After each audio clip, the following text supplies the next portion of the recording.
Солнечным днем в помещение вошел человек, с собой он принес ведро с вкусно пахнущей кашей и 5 мисок. Наполнив миски кашей, он громко свистнул. И тут же со всех сторон к нему выбежали 5 маленьких пушистых комочков и с аппетитом принялись за угощение. Один щенок слегка прихрамывал, человек, заметив это, взял щенка на руки и долго осматривал его лапку. К сожалению, лапка щенка имела дефект, из-за которого он и хромал. Ближе к обеду в сарае появился еще один гость. Он прихрамывал на правую ногу. Они пожали друг другу руки, и тут хозяин начал жаловаться пришедшему, что сразу не заметил изъян у одного из щенков. Хозяин почти решил избавиться от ущербного малыша, но тут его гость попросил отдать ненужного щенка ему. Человек с радостью согласился. Новый хозяин мохнатого комочка, Петрович, решил дать ему кличку Верный. Придя вместе с новым другом в свой маленький домик, Петрович постелил на полу старую фуфайку, чтобы малышу было удобней спать, и налил в миску похлебки. Немного поиграв и освоившись в новом доме, щенок улегся спать.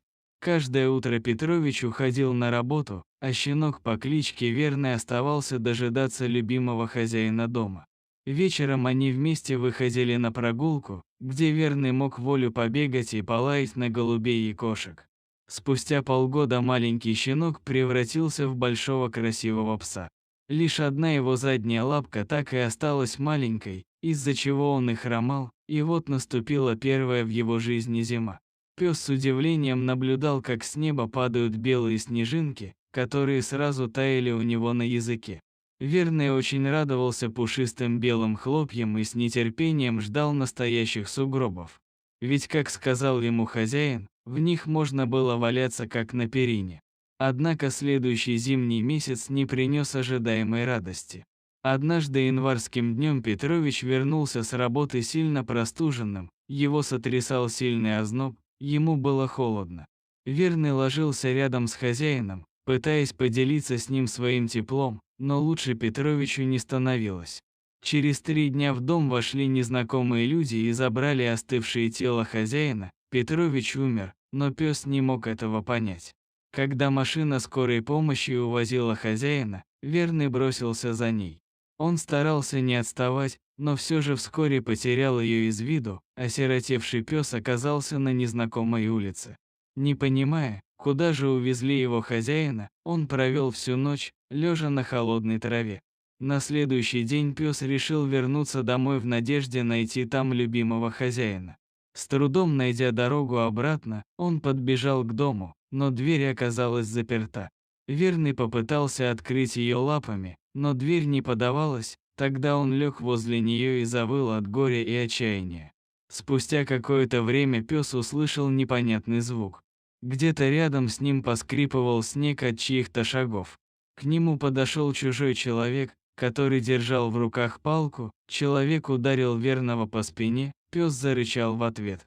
Злой человек снова начал избивать собаку палкой, и от боли и обиды пес побежал, что было сил, прочь, сквозь темноту и снег. Лишь под утро Верный забылся коротким тревожным сном, найдя себе пристанище в какой-то коробке. Утром его разбудил детский голосок, рядом стояла маленькая девочка, Настя, и смотрела на Верного. Она поняла, что пес очень замерз. Сняв с себя маленькую красную шапочку, Настенька одела ее на пса. Она умоляла свою маму взять эту собачку к ним домой. Мама девочки посадила пса в машину. Долго они ехали через лес, потом за окном машины замелькали незнакомые дома. Верный понимал, что его увозят все дальше от родного дома, и ему стало очень грустно. Девочка, обернувшись к Верному, увидела, как из его глаз текут слезы. Мама девочки сказала Настеньке, что, наверное, хозяин собаки умер или его выгнали из дома, и потому он грустит. Девочка накрыла пса своей курточкой, чтобы он скорее согрелся. Постепенно Верному стало лучше. Ему стало интересно, куда же они едут. Через какое-то время машина приехала в совершенно незнакомый ему город и остановилась рядом одноэтажным домом. Сначала Верный упирался, не желая выходить из машины, но потом сдался. В новом доме на него сразу обрушились незнакомые запахи, пахло хлоркой, кошками, духами и еще кошками. Хотя хвостатых проказниц нигде не было видно, но самым притягательным был запах еды. Его маленькая хозяйка сняла уличную одежду и привела пса в ванную. Такие водные процедуры были для него в новинку. Настя стала намыливать пса, смывая с него всю грязь, пес только отфыркивался, ведь раньше он никогда не купался. Потом его отвели на кухню, где налили в миску молока и покрошили в нее хлеба. Голодный пес с радостью проглотил всю еду и затем улегся спать прямо на полу. Уже засыпая, Верный услышал, как девочка просит маму оставить собачку жить у них. Так Верный нашел себе новый дом и любящих хозяев. Новые хозяева назвали его Байкал. Постепенно пес привык к новому дому и порядку в нем. Хотя он и был еще по сути щенком, но уже понимал, что нельзя портить вещи в доме, а после прогулки первым делом шел в ванну и ждал, когда ему помоют лапы. Его новая хозяйка удивлялась тому, как такой умный пес мог оказаться на улице. Байкал даже не представлял, как сложилась бы его дальнейшая жизнь, если бы он случайно не встретил этих добрых людей тем зимним днем. Но, к сожалению, и этому счастью пса не суждено было продлиться долго. Однажды в дом пришел незнакомый человек. Он вел себя очень нагло и вызывающе, человек и собака сразу не понравились друг другу. Мужчина начал бить и обижать пса, постоянно пытался либо пнуть ногой, либо начинал колотить его ботинками. Оставлял его без ужина и выгонял спать в гараж, где было очень холодно. Пес терпел все эти издевательства, но однажды не выдержал и укусил мужчину. В бешенстве человек вытащил упирающегося пса на улицу, силой запихнул в машину и куда-то повез. Пытаясь отвлечься, Байкал посмотрел за окно, мужчина вез его к темному и холодному лесу. Мужчина остановил машину и вытащил Байкала за ошейник, привязав к нему толстый трос, он потащил пса в сторону леса. Выбрав одиноко стоящее дерево, мужчина привязал пса к нему, потом вытащил из кармана нож и стал приближаться к Байкалу. От страха пес зажмурился и весь сжался, но мужчина не стал его убивать, а просто мерзко ухмыльнулся и оставил его привязанным к дереву в холодном лесу умирать от голода, и ушел. Сначала Байкал пытался перегрызть трос, но тот был слишком толстым. Тогда пес стал резвыми рывками отбегать от дерева, пытаясь раскачать его или порвать веревку. Но и тут его ждала неудача. Бедный, уставший, измученный пес лег на землю и замер. Ему казалось, что пролежал так очень долго. На лес уже опускались сумерки, когда Байкал услышал какие-то звуки.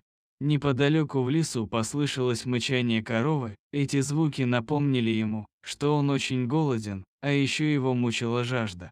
И с каждым часом она становилась все более нестерпимой. Он старался доползти до лужи, которая виднелась неподалеку, но веревка не пускала. Тогда он лег на землю и завыл. Так он провел свою первую ночь в лесу. Всю ночь его тревожили непонятные звуки, утро разбудило его холодным рассветом. Голод и жажда стали просто невыносимы. Пес понимал, что смерть бродит рядом, но ничего не мог сделать. Оставалось лишь молча ждать смерти, и тут неожиданно неподалеку послышались шаги. Байкал слышал все ближе и ближе хруст веток. Собрав последние силы, пес громко взвыл, шаги слышались уже совсем рядом. Вдруг он увидел склонившегося над ним человека.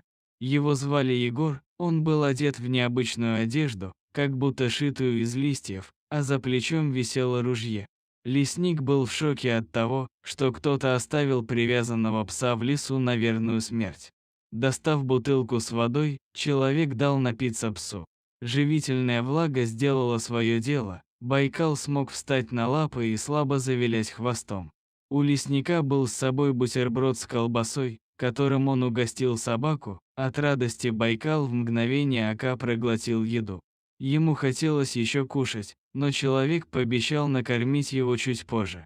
Потом лесник отвязал пса от дерева и повел через лес к себе домой. Придя к лесной избушке, лесник завел собаку в нее и поставил перед ним тарелку с едой.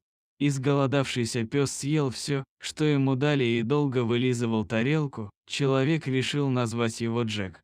В ответ пес одобрительно гавкнул. На следующее утро лесник посадил собаку в машину и повез в город. Пес очень радовался тому, что возвращался в знакомый город. Где-то там был дом маленькой девочки Насти и ее мамы. Он очень по ним скучал и не терял надежды однажды увидеть их еще раз. Совсем скоро машина остановилась возле одного из многоэтажных домов. Лесник взял пса за поводок и повел в подъезд. По пути с ним поздоровалась пожилая женщина, сразу поинтересовавшись, откуда у него собака. В ответ парень рассказал ей, что нашел привязанного пса в лесу и решил забрать к себе. Соседка угостила собаку конфетой, которую Джек сразу проглотил, и друзья отправились дальше по лестнице. Подойдя к своей квартире, Егор отпер дверь и завел внутрь своего нового друга. В квартире пахло очень непривычно, порохом и хвоей. Новый хозяин накормил Джека макаронами, поужинал сам и лег на диване перед телевизором. Пес аккуратно пристроился рядом с Егором, и вместе они смотрели футбол. Когда хозяин радовался забитому голу, пес лаем поддерживал его, как будто тоже разбирался в этой игре. С этого времени у пса снова началась новая жизнь с новым именем. Постепенно Джек привык к новому дому. Пару раз в неделю хозяина не было дома, и тогда в гости к Джеку приходила та добрая соседка, которая угостила его конфетой. Она присматривала за ним и рассказала, что его хозяину очень не везло в жизни. Оказывается, вся семья Егора погибла в автомобильной аварии. С того дня пес всеми силами старался сделать своего хозяина счастливым. Однажды на прогулке Джек увидел маленькую девочку, она напомнила ему Настю, которую он до сих пор вспоминал. Бросившись за ней, он вырвал из рук Егора поводок и подбежал к девочке. Подбежав к ней, он ткнулся своим носом ей в руку, девочка испуганно обернулась. Пару секунд она удивленно смотрела на пса, потом с возгласом радости девочка бросилась обнимать его. Это была она, Настя. Девочка не могла поверить, что ее любимый пес вернулся к ней. Взяв его за поводок, Настя хотела повести пса домой, но тут к ним подошел Егор. Сначала Егор хотел забрать собаку у девочки, но та начала плакать и просить не забирать Байкала. Парень решил вместе с ней пойти к ее маме, чтобы прояснить ситуацию. Настя привела домой Байкала и Егора. Мама Насти, увидев пса, сначала не могла поверить, что это их любимый Байкал. Егор объяснил, что нашел пса в лесу, привязанным к дереву, и поинтересовался, кто мог так поступить. В ответ мама девочки рассказала, что ее бывший муж увез пса из дома. Несколько дней они искали собаку, но потом потеряли всю надежду. Разговорившись с Егором, мама Насти вдруг поняла, что парень кажется ей знакомым. Как оказалось, они и правда были знакомы. Погибшая жена Егора была подругой Настиной мамы. Егор и Вера, мама девочки, долго разговаривали, сидя на кухне. Наконец Егор вышел из кухни и сообщил Джеку, что он будет жить с ним, но Настя будет приходить к ним в гости. И Джек сможет навещать маленькую девочку. Пес отправился домой с Егором, с тех пор он как бы жил с двумя хозяевами. После школы Настя сразу приходила к Байкалу и долго играла с ним, а вечером ее забирала мама. Егор, приходя вечером с работы, иногда заставал их у себя в гостях. И тогда они с Верой долгими часами о чем-то разговаривали и смеялись, а потом и вовсе случилось чудо. Настя и ее мама переехали жить к Егору. Джек Байкал не понимал, как так могло получиться. Вечерами они сидели в обнимку на диване и смотрели телевизор, а потом снова пришла зима.